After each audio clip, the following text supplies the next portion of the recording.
100% knowledge ఉన్న వాళ్ళకి ఏదైనా చెప్తే అర్థమవుతుంది.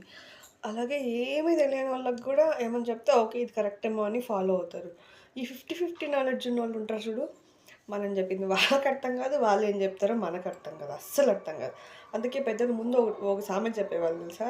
నిండు కుండ ఎప్పుడు తొనకదు. అర్ధం కుండే తొణికి తొణికి విరు చెల్లిపోతుంది. అది అందరూ చూస్తారు అని చెప్పేవాళ్ళు. సో, ఎప్పుడు గూడా ఫస్ట్ ఆఫ్ ఆల్ ఎవరైనా ఏదన్నా చెప్తుంటే వినడం నేర్చుకోండి. తర్వాత మీకేం అర్థమైంది, మీకు అందులో ఏం డౌట్స్ ఉన్నాయని తర్వాత క్లారిటీగా అడగండి. అంతేగాని వాళ్ళు ఏం చెప్తున్నారు చెప్పడానికి అసలు ఛాన్స్ ఇవ్వకుండా అది ఇది లొడబెట్టేసినారనుకోండి మొదటికే మోసం వస్తుంది. కాబట్టి ఎప్పుడు కూడా ఏదైనా తెలియకపోతే అడిగి తెలుసుకోండి. తెలిస్తే పక్కనోళ్ళకి అర్థమయ్యేలా చెప్పండి. అంతేగాని ఆఫ్ నాలెడ్జ్‌తో లైఫ్‌లో ఎప్పుడు తొందరపాటు డెసిషన్స్ అనేవి అస్సలు తీసుకోకండి.